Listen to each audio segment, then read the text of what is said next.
کہ حضور فرماتے ہیں قیامت کے دن 120 صفحے ہوں گی، 120 صفوں میں 80 صفحے جناب محمد رسول اللہ کی امت کی ہوں گی، 40 صفحے جو ہیں یہ باقی نبیوں کی باقی امتیں ہوں گی، اور 120 میں 80 صفحے جناب محمد الرسول اللہ صلی اللہ علیہ وسلم کی ہے۔ نوح علیہ السلام نے 950 سال تبلیغ کی، آگے 80 بندہ مسلمان ہوا ہے۔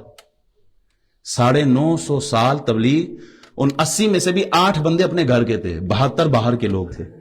بعض ایسے ہیں جو صرف ایک امتی کو ساتھ لے کے آئیں گے، اور جناب محمد رسول اللہ نے 23 سال محنت کی ہے، 1.5 ارب تو اس دور میں موجود ہیں، آگے پتہ نہیں کتنے ہوں گے۔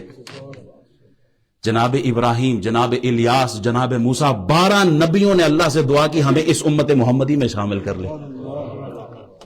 ہم کتنے خوش نصیب ہیں، ہم کتنے خوش نصیب ہیں، بن مانگے اللہ نے اس امت میں ہمیں پیدا کی۔ عیسیٰ علیہ السلام کے حواری کہتے ہیں، ساری زندگی عبادات کر کے کہتے ہیں یا اللہ صلہ یہ مانگتے ہیں روز محشر ہمیں امت محمدی کے ساتھ اٹھا لینا۔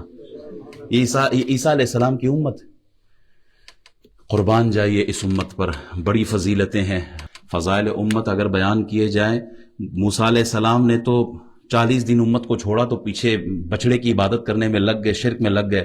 حضور کو ہم سے جدا ہوئے 1400 سال سے زیادہ ہو گئے، آج بھی امت لبیک یا رسول اللہ کے نعرے لگاتی ہے، کوئی شرک کی طرف نہیں گیا۔ 14,000 سال بھی گزر جائیں تب بھی امت جناب محمد الرسول اللہ کے ہی نعرے لگائیں گے، ہم شرک کی طرف نہیں جائیں گے۔ اس امت کے لیے تو منو سلوا اترتا تھا، اس امت کے لیے پتھروں سے پانی جاری ہوتا تھا، اس امت کے لیے آسمان پر دھوپ کے وقت بادل چھایا کرتے تھے، اور جب ان سے کہا گیا چلو نا جہاد کے لیے تو کہا موسیٰ تو جانے تیرا رب جانے۔ اور ادھر جناب محمد الرسول اللہ کی امت، آپ کی امت کو کھانے کو کچھ نہیں ہے، پیٹ پہ پتھر باندھے ہوئے ہیں، کھجور سے گزارا ہو رہا ہے۔ اے امت جانا ہے بدر کی طرف، کہا یا رسول اللہ حکم تو دے، گھوڑوں کو ہم سمندر میں ڈال دیں گے۔